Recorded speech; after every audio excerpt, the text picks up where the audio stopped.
Welcome to Kiss the Reviews. I'm Armando, that's Corey, and today we're doing 2019's Dolemite Is My Name. Before we get started, if you want to follow me or Corey on Twitter, you can follow me at Junior D's. You could follow Corey at Corey_Idol. And if you want to follow the show, as always, you could follow us at Kiss the Reviews on Twitter, TikTok, and Instagram, I think. Sure, we'll go with that. I think it's those three. follow the show, by the way, because we're nearing a couple different election cycles here, and my personal Twitter account is no place to be right now. That's all I'm saying. Because first off, you're either going to like the tweet, and that's cool, or two, you're going to want that smoke, and you don't want that smoke, so get the fuck off my page. Go follow the show. It's safe and fun over there. Yeah, no, I even dip out of some of Corey's texts because I don't want the smoke.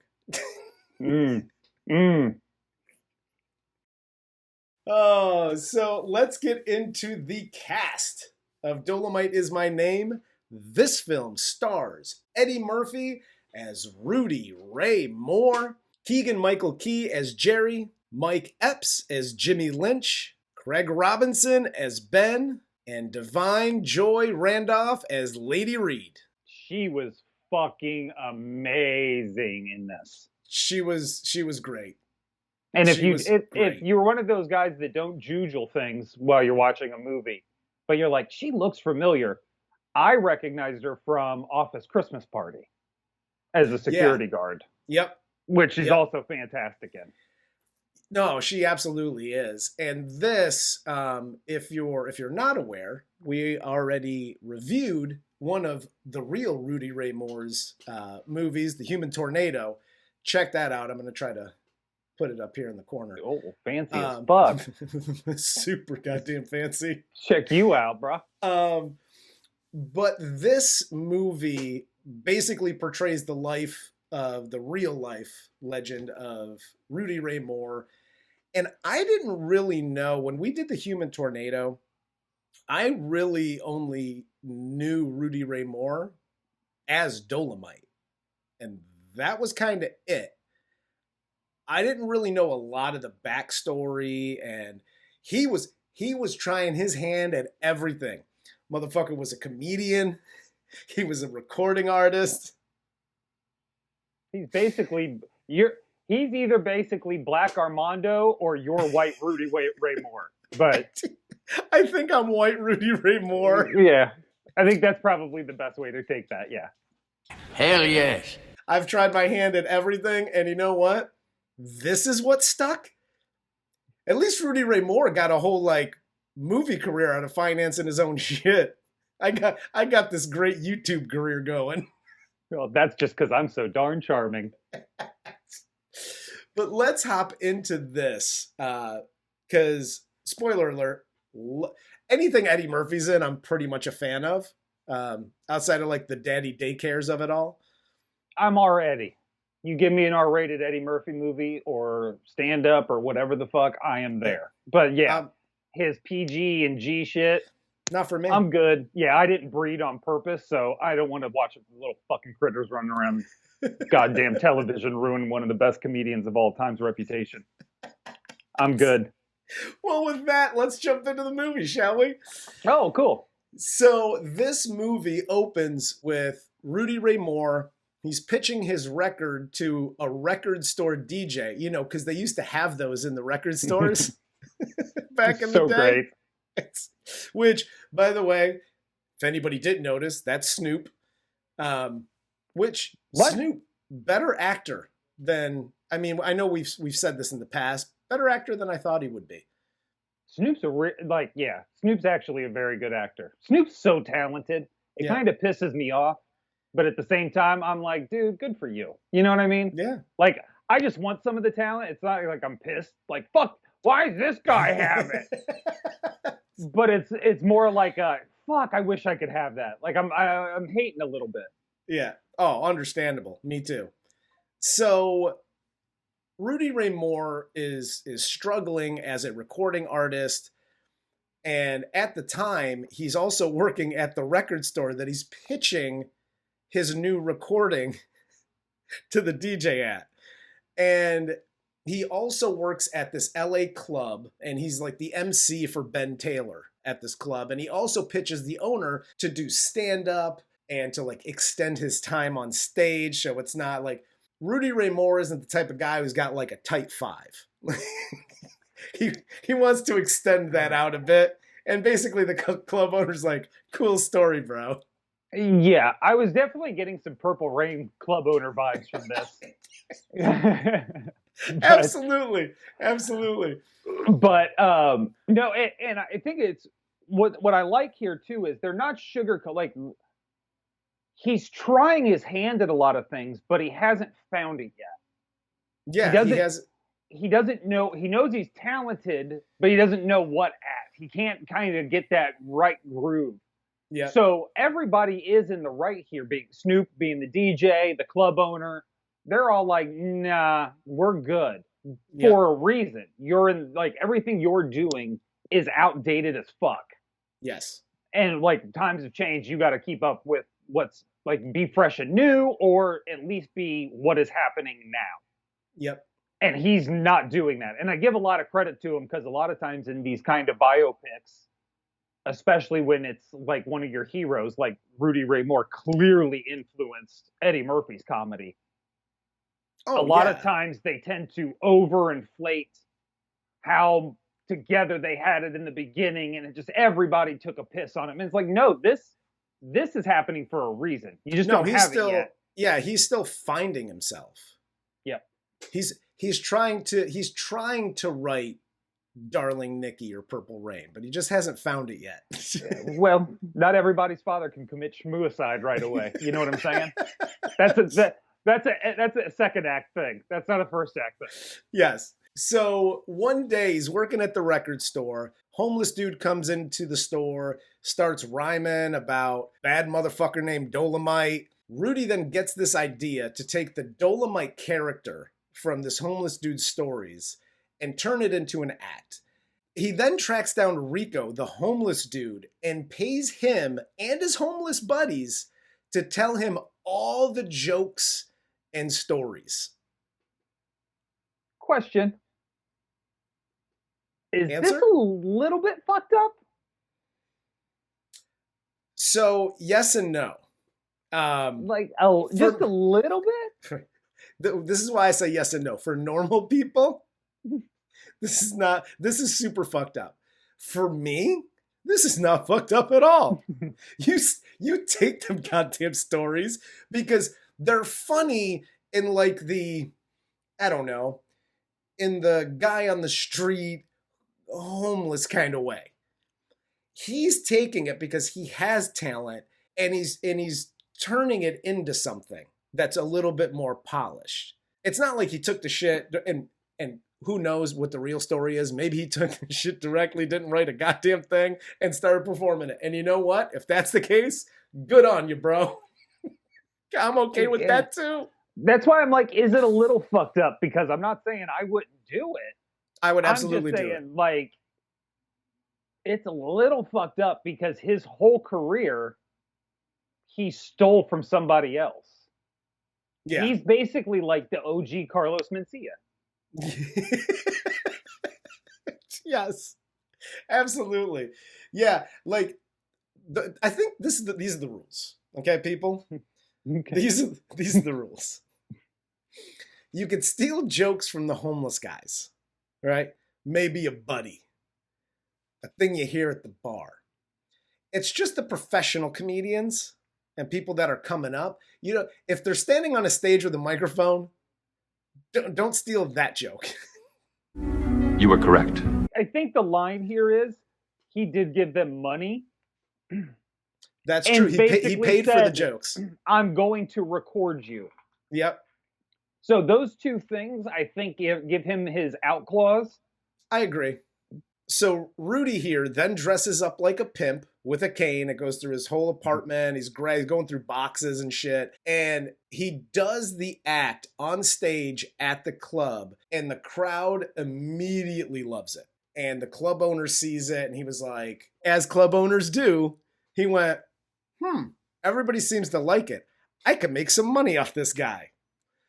I'll allow it. And I think that's the important thing here. And we'll just do this.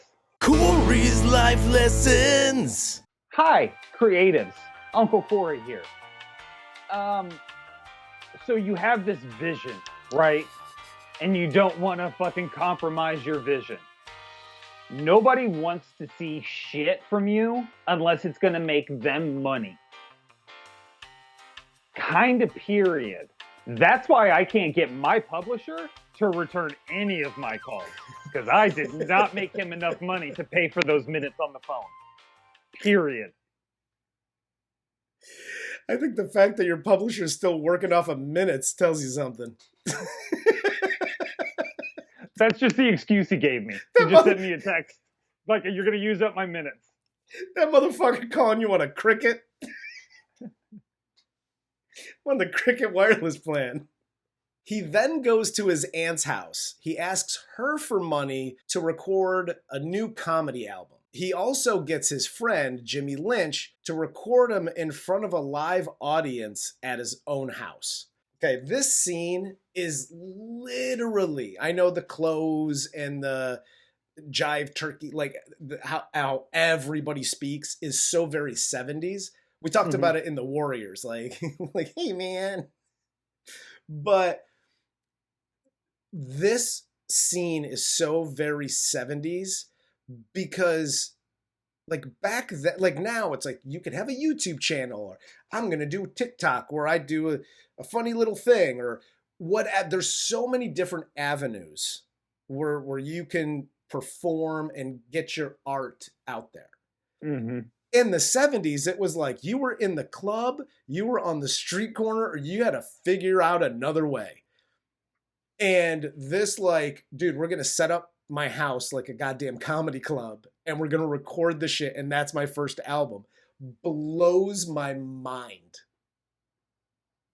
Dude, this is one of those things where it's like I wish I was born handsome instead of rich, because I never had that opportunity where it was like, I'm struggling and I got to try hard.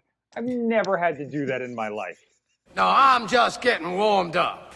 Every great story, though, like this story, fucking Wu-Tang Clan recording shit in basements and in their houses and just having to pass out fucking 45s and shit. Like, yep.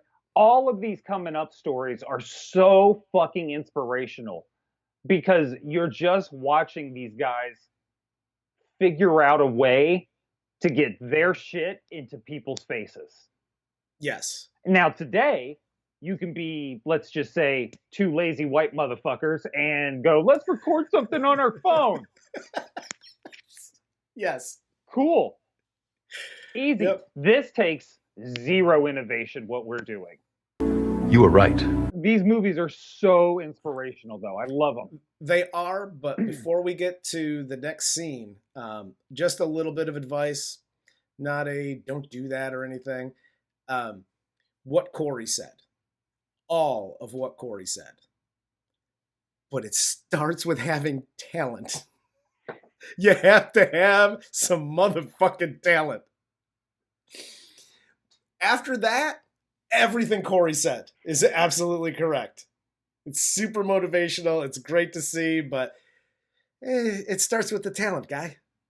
So Rudy does the MC Hammer thing. He starts selling albums out of his trunk of his car, out of the record store he works at. The record sells, and it gets the attention of a record company. They meet with Rudy, and they agree to market the record to all of like the record stores. Now they're shopping it around.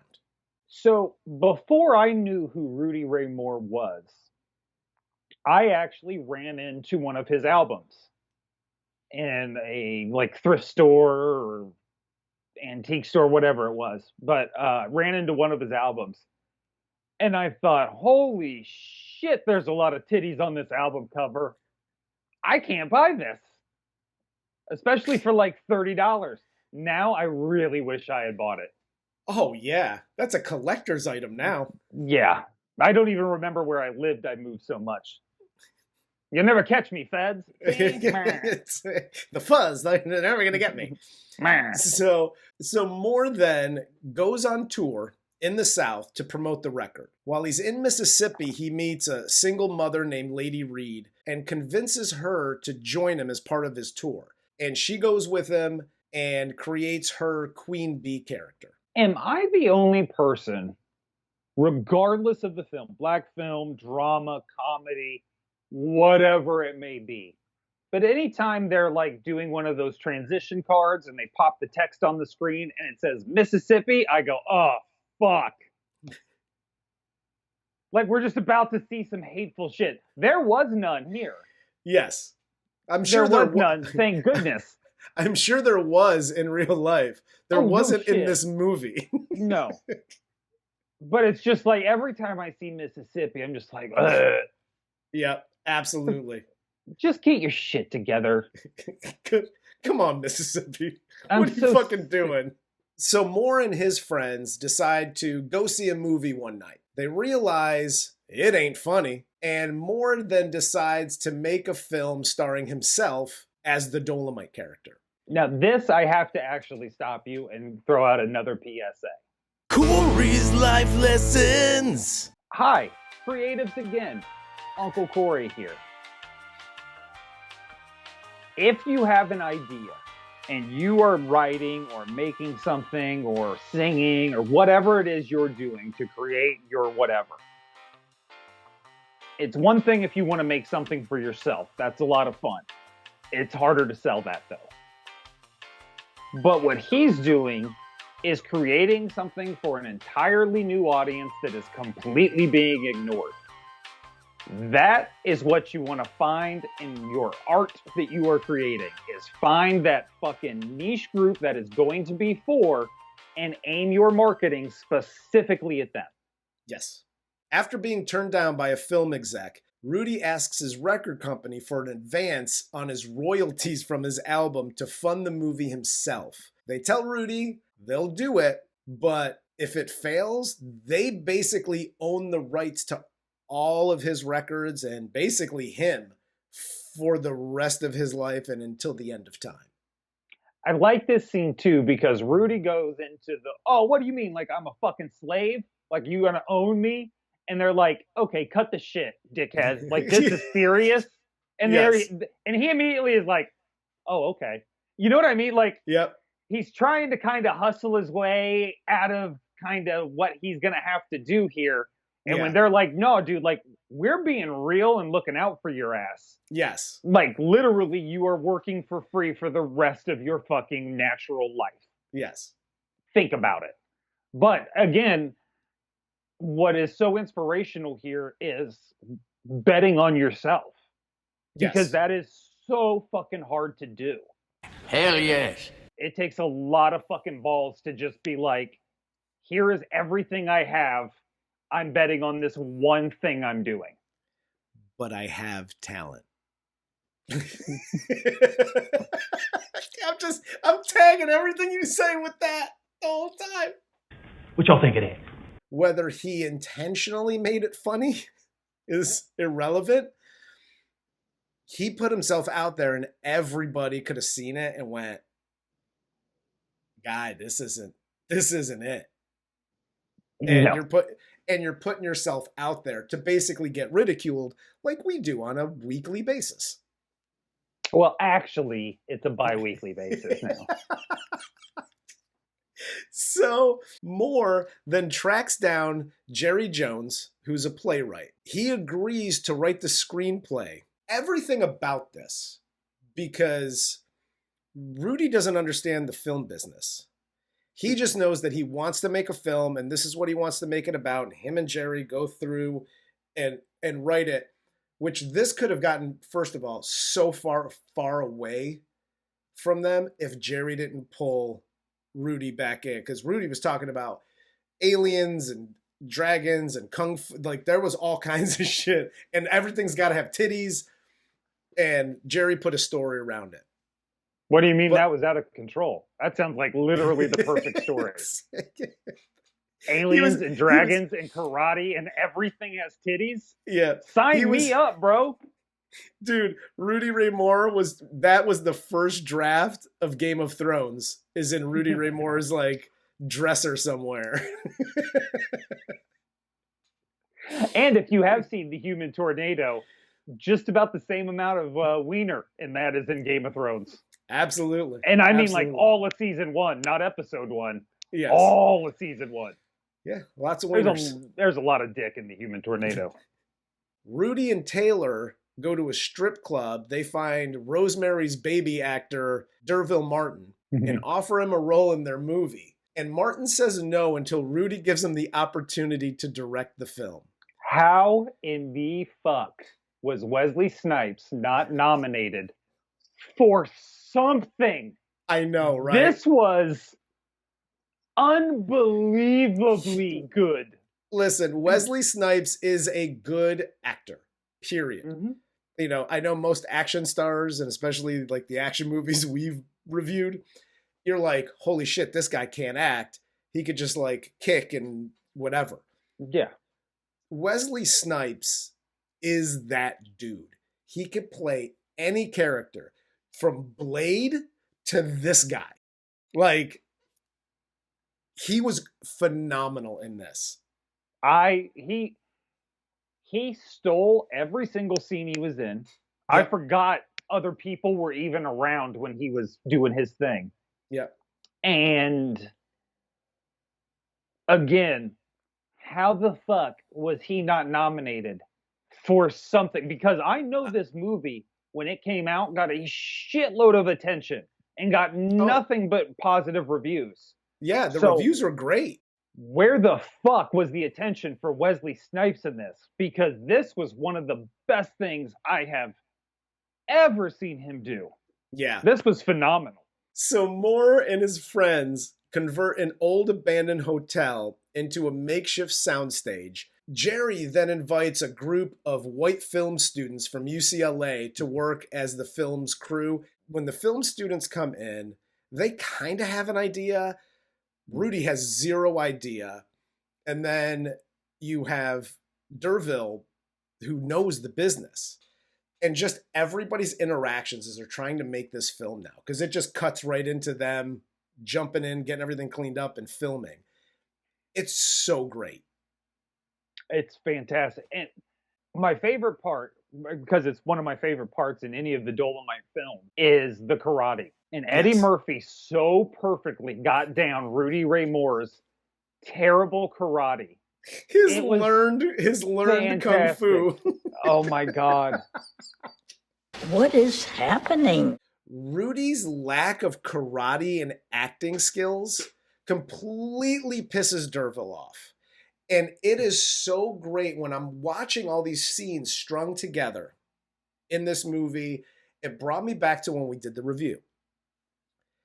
And now I know why they fast forwarded all the karate scenes, because they want, I think that was obviously post-production. They screen it, they watch it, and they went, ooh, these karate scenes don't look good. You know what'll be funny? If we speed it up. And I believe that's exactly what happened. And Yep. it all makes sense now. 100%. I had the exact same thought, my friend. Yep. And you're right, it works, because Wesley Snipes even brings up, like, Is there any angle that you could shoot this where it looks like he's actually kicking him? no, we can't. So what do? You speed through it. And again, the genius of these guys, in order to take this and know nothing about what they're doing, Yep. but somehow actually piece together, which is, in my opinion, one of the greatest fucking movies or series of movies ever created. Yeah. Like, I know a lot of people are like, oh, you like it ironically. No, I love these fucking movies. They are fantastic. And Yeah. if for nothing else, I love them because it shows what you can do if you just believe in yourself and have talent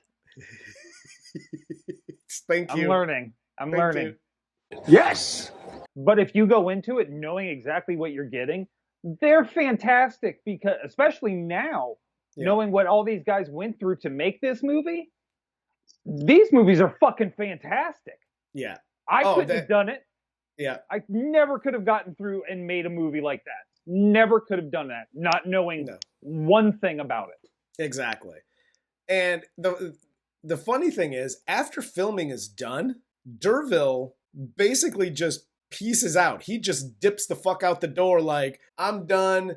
Have a good day. That was the last scene. Cool. Take this fucking prosthetic, whatever the fuck off me, and I'm out the door. And after all of this, Rudy again, he can't find anyone to buy the film, so he decides to go back on tour, begrudgingly. And while in Indiana, a local DJ, played by Chris Rock, asks about the release of the film, and he's very non-committal about it. The DJ gives him the name of his cousin who owns a movie theater. And this is where we get to the actual success of the movie. Yes. Chris Rock's role here, we talk about people being bad actors all the time. Chris Rock, not the greatest actor in the world. No. But he did a really good job here in this short little scene, because we've both been in radio. We've both seen radio DJs lose their fucking shit. And he looks exactly like a radio DJ losing his shit. Like, locks the door. What the fuck are you doing? Like, I'm trying to do a goddamn show on here. The air. Yes, you are fucking killing my airtime, motherfucker. I love it. I love it so much, just because it was so much a radio DJ. 100%. So he hooks him up with his cousin. He strikes this deal up with his cousin where he gets this 4-wall distribution. Basically, you get the ticket money. Like, you got to pay to be in this motherfucker. You get all the ticket money. I keep the popcorn money, and we're straight. So he sets this up, and a huge crowd shows up to the premiere. They love it. This is when Rudy gets the call from Dimension Pictures, and they offer to buy the Dolemite film after they saw how much money it made on that 4-wall deal. This was such a great scene, just from the standpoint of, this is how I have always imagined it would be like dealing with an actual movie studio and the executives. Oh, yeah. And Odenkirk does such a good job here, because he's so just greasy and wormy. Yes. You could tell he's pitching you. And I don't know about anybody else. I cannot stand to be pitched by anyone. I am not a good salesman by any stretch, but I know when a motherfucker's pitching me on something, and the second you're pitching me, I immediately assume you're scamming me, and I'm out. Yep. No, I'm the same. I'm the same. And I love that Rudy gives them a little bit of shit here too. And is like, you guys passed on it. You passed on it. Fuck you. You passed on it. Why all of a sudden now am I good enough for you? Blah, blah, blah. Yeah. I love that he was giving them the shit, even though I feel like he knew he was going to have to sign it. Oh, yeah. I mean, listen, at the end of the day, he's going in there, and that's the only deal he's got on the table. And he knows he's going to sign it. But listen, I give him credit. Let's all dress like fucking pimps and shit. Let's go in, scare the shit out of these white people, and let's get our deal. And maybe get a little better deal than we would have gotten if we just came in here regular like. Hell yes. That's how I would have to do it. If I went in there by myself, I would get bullied and pushed over so fast. I'd get steamrolled in a goddamn second. I'd be like, okay, I just sign here. That's what I do. I go in there rolling 3 or 4 deep with my crew. Either one, they're going to do what these guys do and all speak up for Rudy when they need to. Yeah. Or 2, I'm going to be like, you're not going to make me look like an asshole in front of my boys. It's just not happening. Nobody wants to look like an asshole in that room. So everybody's got their chest puffed out. Yeah, look at me, dude. I'm already the pocket holder in my friend group. if everything goes to shit. So I need to make sure I am representing a strong front presence at all times. So now it's premiere time. They're getting ready to premiere this movie. The crew's heading to the premiere in LA, and they read the reviews on their way to the premiere, and they are not good. And when they get to the theater, there's this huge crowd waiting. They get out of the limo and they get in, and Rudy actually stays with the people because there's that show and then there's the late show. So he stays out with the crowd and basically waits for them for that like 1 a.m. showing of the movie.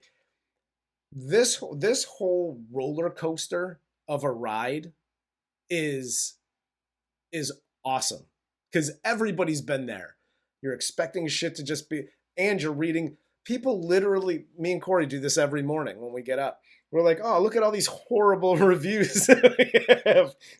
Well, actually, this is what the movie was about. But you're reading this horrible stuff, and then you pull up, and it's like, none of that matters. Like, people like this. People want to watch this.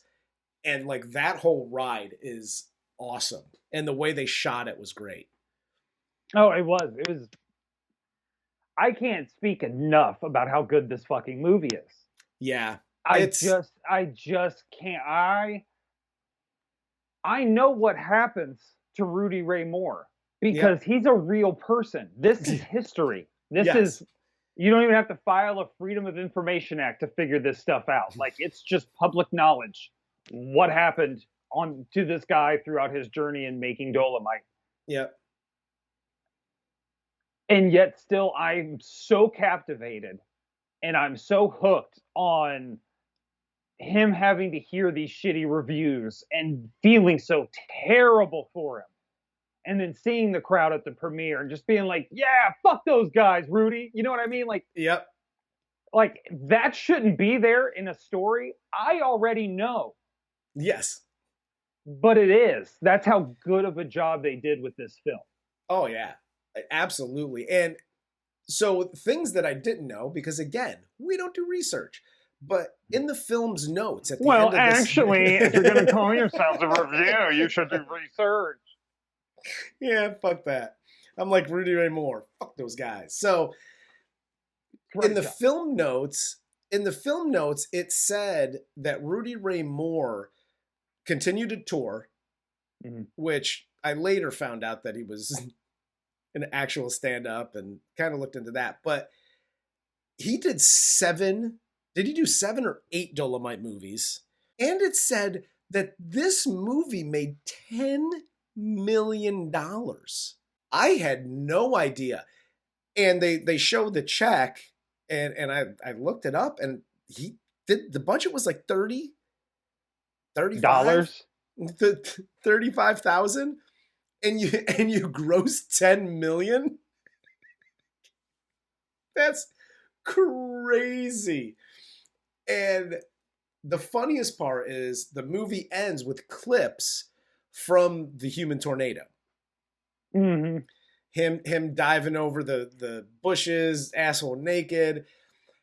And what really brought me back to the movie was his asshole. That, and when he was supposed to shoot the sex scene and he's talking to Queen Bee and he's like, dude, I'm chubby, like nobody wants to see a fat motherfucker having sex, and in that moment they decide to just make it funny and make it fun. And when we did the review, I'm like, dude, everything's on pulleys. I had no idea everything was really on pulleys, and there were motherfuckers pulling stuff off the side.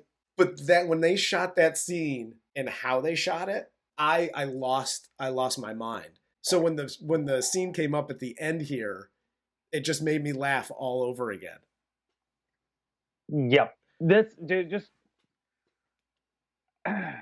besides the film, this made me actually really like Rudy Ray Moore as a person, because I knew nothing about him. Yeah. But this, like, I admire this dude. Yeah. Like, I found him to be inspirational as fuck. I still haven't gotten any work done. But I was like, you know what? I'm thinking about it. I'm thinking about doing something. Corey was on his couch eating Cheetos, and he's like, you know what? I wish I could be like Rudy Ray Moore. What a great dude. I thinking about writing. That's how close I got. So that's close. We're getting there. If I watch this like every day for 5 years, like 24/7 for 5 straight years, I could probably turn out 2 chapters. That's fair. Maybe That's 3 fair. if I push myself. We look forward to that. We look forward to that. Yes, all 5 of you that read the book. It was a good book. Not gonna lie. It was no Dolemite, but it was a good book. Look, man, we all can't be fucking Dolemite. Jesus Christ. This show isn't Dolemite. This is the best thing I've ever done. Speak for yourself. I'm wearing a pimp hat on the show next week. But dude, that's all I got. This movie was fantastic. And if you've seen the Dolemite movies and haven't watched this, definitely watch this. If you've watched this and haven't watched the Dolemite movies, go back and check them out. It's, again, going with the right attitude. This isn't, The Godfather or Gone with the Wind or whatever.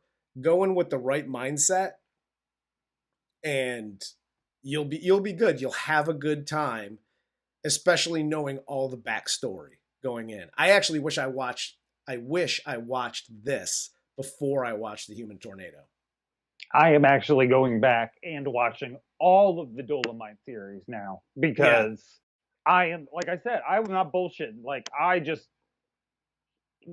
just who he was as a person is enough to keep me so interested in watching all of these movies again.